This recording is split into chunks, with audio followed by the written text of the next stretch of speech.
നിന്നെ ഞാൻ തിരിച്ചറിയില്ലെന്ന് വിചാരിച്ചല്ലടാ. നിന്നെ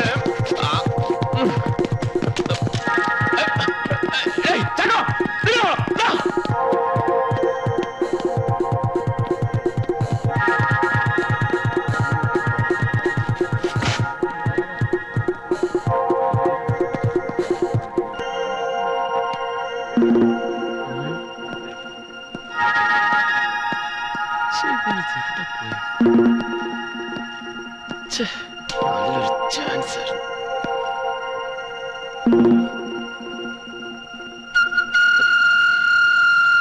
നമസ്കാരം.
മരണം, ദുഃഖാചരണം, മുറിപ്പാടുകൾ മാഞ്ഞു എന്ന തോന്നൽ എല്ലാം കഴിഞ്ഞ് മരിച്ചയാൾ തിരിച്ചു വന്നാൽ അച്ഛൻ, അമ്മ, സഹോദരൻ, ഭാര്യ ആരായാലും അയാളെ എങ്ങനെ സ്വീകരിക്കണം എന്നറിയാതെ വലയും എന്നെനിക്കറിയാം.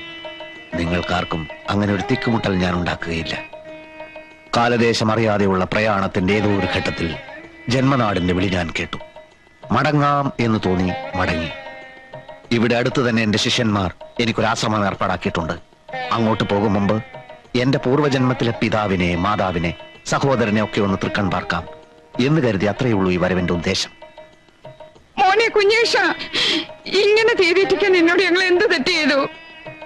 ആരും തെറ്റു ചെയ്യുന്നില്ല, ശരിയും ചെയ്യുന്നില്ല. ശരിക്കും തെറ്റിനുമിടയിലുള്ള ഒരു നൂൽപാലത്തിലൂടെ സഞ്ചരിക്കുന്ന നിസ്സഹായരായ കൃമികീടങ്ങളാണ് നമ്മൾ. അല്ലേ അമ്മാവ? ചിലപ്പോ അങ്ങനെയായിരിക്കും. അമ്മാവൻ പഴയതുപോലെ തന്നെ. ഇപ്പോഴും ഒന്നിനും ഒരു ഉറപ്പില്ല. കുഞ്ഞേഷോടെ നിൽക്കാ. നിൽക്കാൻ പറഞ്ഞത് ശരീരത്തിനോടോ ആത്മാവിനോടോ? ഈ ഭ്രാന്ത് പറിച്ച് നിർത്തി ഇങ്ങോട്ട് കയറി വരണുണ്ടോ നീയാ? ഭ്രാന്ത്? വെളുത്തതെല്ലാം പാലല്ലച്ച, കറുത്തതെല്ലാം ലേഹ്യവുമല്ല.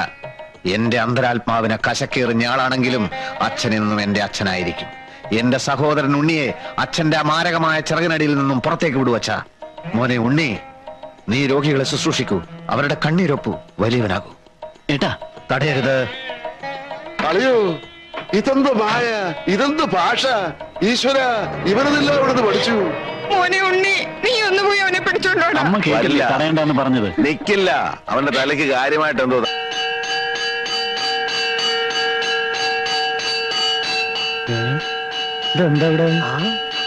ചോദിക്കാം.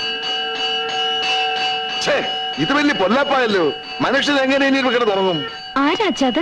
എന്റെ കയ്യിൽ പേരും നെരുവിലാസവും തൊഴിൽ തന്നിട്ടല്ല അവന്മാർ കിടന്ന് ശങ്ക വിളിക്കണത്. ശിവശങ്കരേട്ടാ,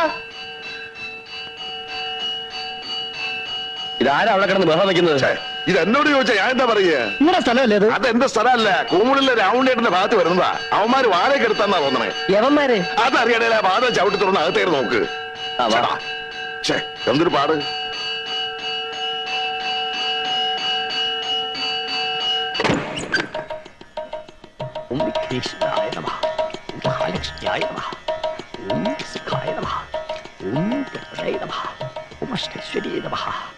ഗുരുതിജലാണ് സർവ പാപങ്ങളും സർവ രോഗങ്ങളും വിട്ടകലും. തിരുമേനി, ഇതെന്താ ഏർപ്പാട്? ഓം തത് സവിതുർവരണ്യം ഭഗോ ദേവസ്യ ധീമഹി ധിയോ യോ ന പ്രചോദയാ. എന്നുവെച്ചാൽ പഞ്ചഭൂതാത്മകമാകുന്ന നമ്മുടെ ശരീരത്തിൽ വാതപിത്ത കഫം എന്നീ ത്രിദോഷങ്ങൾ കൊണ്ടുണ്ടാകുന്ന രോഗങ്ങളെ സിദ്ധ ചികിത്സാ പ്രകാരം സമൂലം ഉന്മൂലനം ചെയ്യുക എന്ന ഉദ്ദേശത്തോടെയാണ് ഞങ്ങളുടെ ഈ ആശ്രമം തുടങ്ങിയിട്ടുള്ളത്. സ്വാമി ബ്രഹ്മശ്രീ പരമാനന്ദ ഗുരുവിന്റെ പ്രഥമ ശിഷ്യനും സിദ്ധ ചികിത്സാ മാന്ത്രികനുമായ സ്വാമി കുഞ്ഞികൃഷ്ണാനന്ദയാണ് ഇവിടുത്തെ കർമ്മയോഗി. ഓരോ രോഗപീഠകളാൽ കഷ്ടപ്പെടുന്നവർക്ക് ഇതൊരു ശാന്തി കേന്ദ്രമായിരിക്കും. ഓം സർവരോഗ സംഹാര കേന്ദ്രേ നമഃ.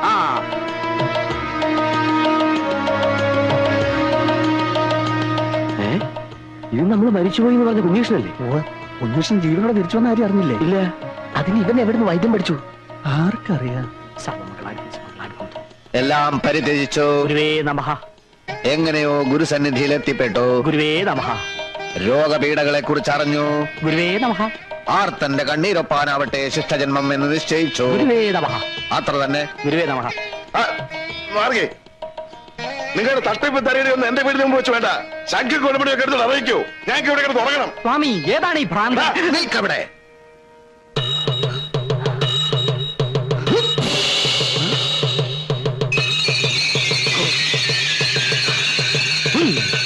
ഓം ഹ്രീം ക്ലീം സംഘാശ്രേ. പൊള്ളാച്ചിയിൽ ഏതോ സാമിയാരത്രേ വരം കൊടുത്തിരിക്കുന്നത്. പൊള്ളാച്ചിയിലും പോണ്ടിച്ചേരിയിലും സാമിയാരൊന്നും അല്ല നമ്പ്യാരെ, സായിബാബയാന്ന് എനിക്ക് തോന്നണേ. വിഭൂതി എന്നെ പിടിച്ചെടുത്തത്. അതെന്തിനാ പറയണ ചങ്ങാതി? കാൽ കാശിന് വകയില്ലാതെ തെക്ക് വടക്ക് നടന്നവനാ മനുഷ്യന്റെ ഓരോ സിദ്ധികളെ. ഇത് സിദ്ധിയും ബുദ്ധിയൊന്നും അല്ലല്ലോ ചങ്ങാതി.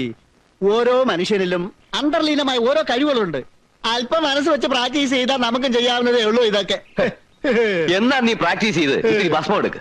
പോട്ടെ, ഒരു ദിനേശ് പേടി എടുക്ക്. വേണമെങ്കിൽ എടുക്കും. ഒന്ന് പോടോ.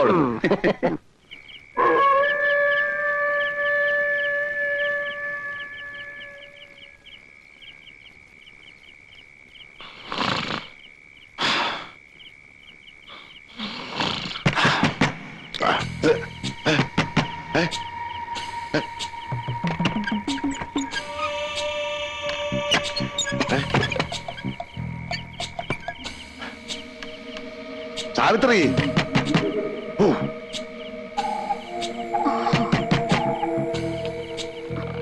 ആരാ? എന്താ?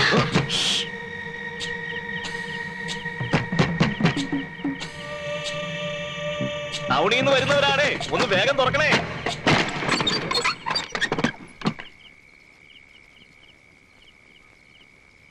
ആരാ? എന്താ എന്താ കാര്യം? കണ്ടില്ലേ, പെട്ടെന്ന് കാല് തളർന്ന് വീഴുകയായിരുന്നു. ഇതിനൊക്കെ ഞാനെന്ത് വേണം? സാമിയുടെ വീടല്ലേ ഇത്? ഏത് സ്വാമി? ഇത് സ്വാമിയുടെ വീടൊന്നും വീട്ടിൽ എന്റെ വീടാ. നിങ്ങൾ പാട്ടില് പോകും. നമ്മുടെ കുഞ്ഞികൃഷ്ണനെ തേടി വന്നാണെന്ന് തോന്നുന്നു. സിദ്ധാശ്രമത്തിലെ സ്വാമിയുടെ വീടാണെങ്കിൽ അതാ അവിടെയാ. സോറി പെങ്ങളെ.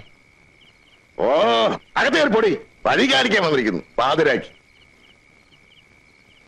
ഈ നാട്ടുകാരൊന്നും അല്ലല്ലോ ഇവനെയൊക്കെ അന്വേഷിച്ച് വരാൻ.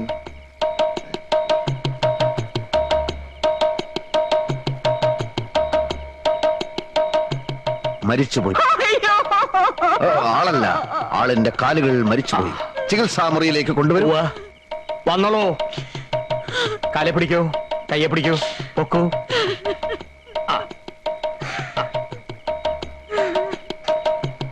ദേ, പൂജ്യപാദമേ ശരണം, പൂജ്യപാദമേ ശരണം എന്ന് മനസ്സിൽ ഉരുട്ടോളൂ. പൂജ്യപാദമേ ശരണം, പൂജ്യപാദമേ ശരണം, പൂജ്യപാദമേ ശരണം, പൂജ്യപാദമേ ശരണം. വന്നോളൂ.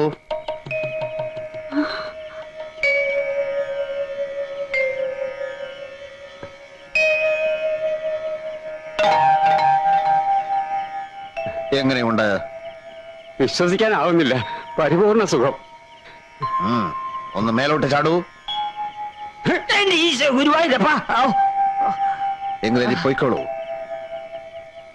എന്ത് വിഡിത്തമാണ് ഈ കാണിക്കുന്നത്? എഴുന്നേൽക്കൂ. ഒന്നും നമ്മുടെ കഴിവല്ല. പരമാനന്ദ ഗുരുവിന്റെ അനുഗ്രഹം, അദ്ദേഹം ഉപദേശിച്ചു തന്ന മരുന്ന്. ആ നാമം എന്നും സ്മരിക്കൂ. ഗുരുവേ നമഃ. ഗുരുവേ നമഃ. ക്ഷമിക്കണം, ഇത് 10,000 രൂപ മാത്രമേ ഉള്ളൂ. ആ പണം നാം കൈകൊണ്ട് തൊടാറില്ല. എന്നാലും ദക്ഷിണയല്ലേ, വാങ്ങിച്ചോളൂ തിരുമേനി. ഓ.